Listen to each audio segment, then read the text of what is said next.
Weißt du, das Ding ist halt, das liegt immer im Auge des Betrachters, weil, ich meine, Wilds ist nicht mal das beste Beispiel, weil Behemoth ja offensichtlich besser droppt als Wilds, aber, du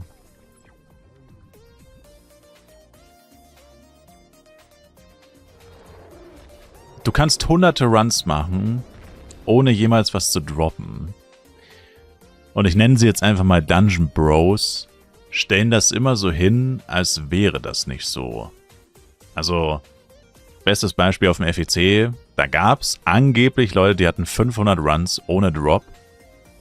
Das ist schon wirklich extrem, weil so wird es in Zukunft nicht mehr sein. Das war ja auch die Kritik an dem Dungeon-System.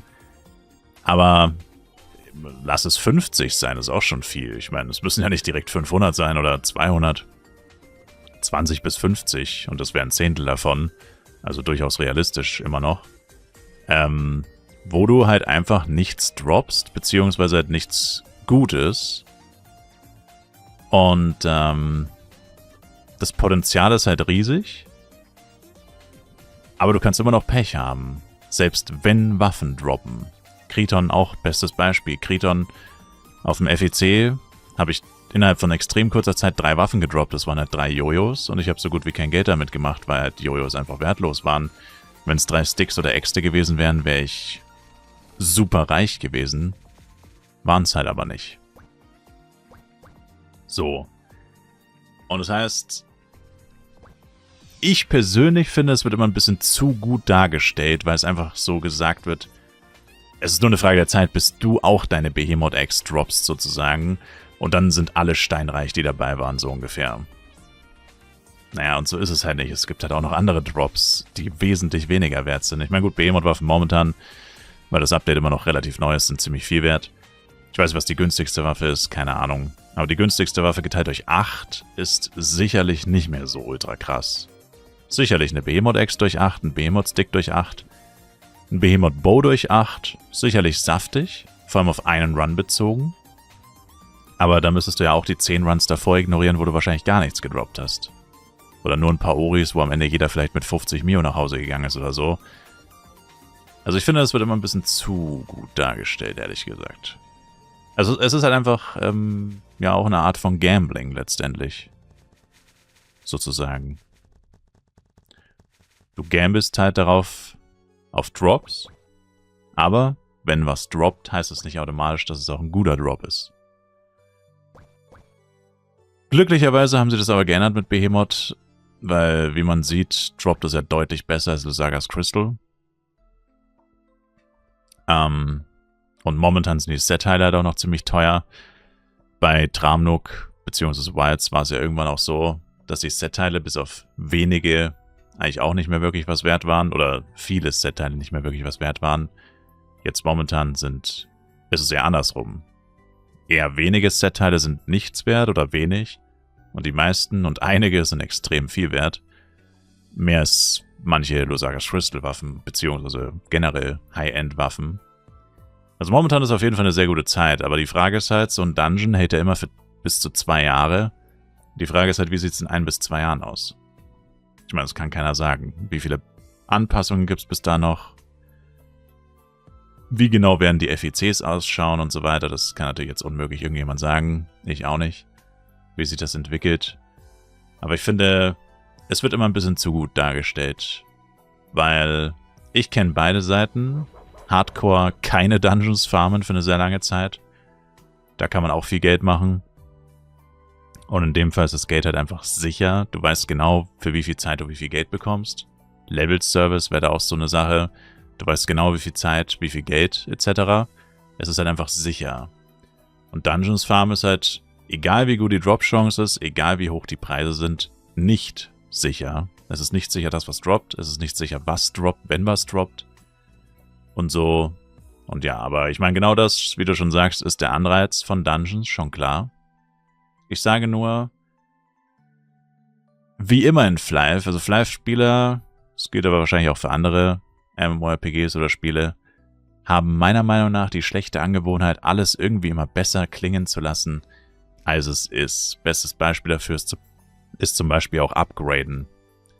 wie oft sagen Leute, oh Mann, 10 Tries von Ulti, 0 auf 10 so ungefähr. Ist ja voll easy, wieso macht das nicht jeder? Der nächste geht hin, braucht 500 Tries, verliert Haus und Hof dabei und sagt dann, ja, hä, aber ich dachte, das ist so leicht und so. Also, I don't know, man. Ich finde, man muss es immer differenziert betrachten. Und was vor allem bei den Lusakas oder was vor allem bei den Dungeon Drops oft nicht unbedingt erwähnt wird, ist, dass du ja nur einen Teil davon bekommst. Also, keine Ahnung, was die teuerste Waffe war, die jemals verkauft wurde.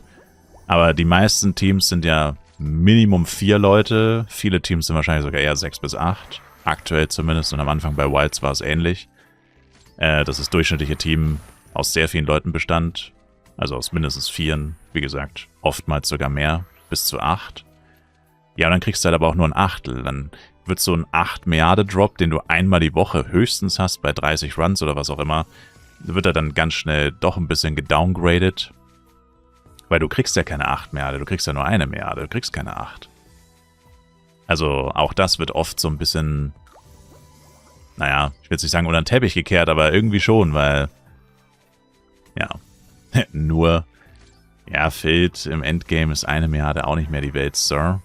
Irgendwann wirst du das auch realisieren, wie wenig 1 Milliarde eigentlich ist.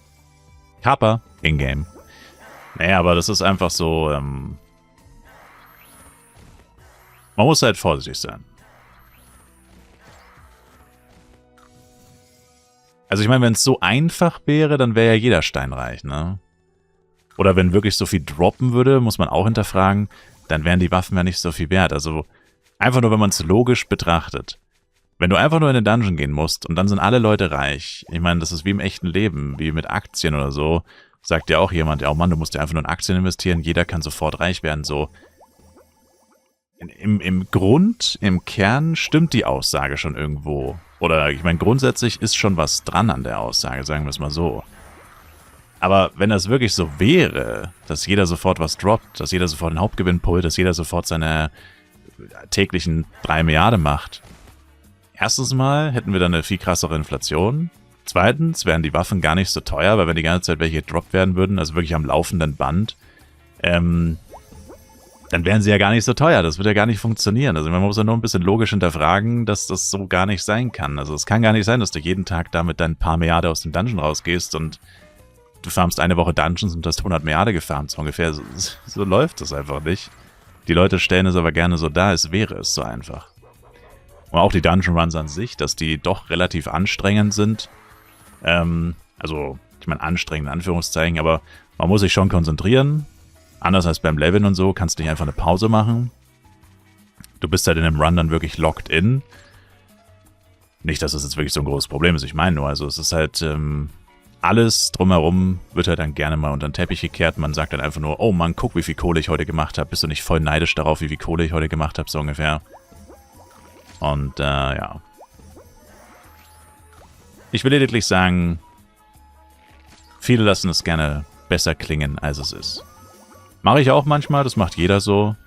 Wenn man von etwas überzeugt ist und man will andere davon überzeugen, dann redet man natürlich eher über die Vorteile und nicht über die Nachteile.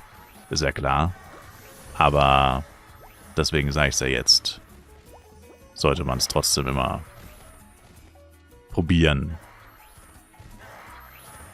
differenziert zu betrachten.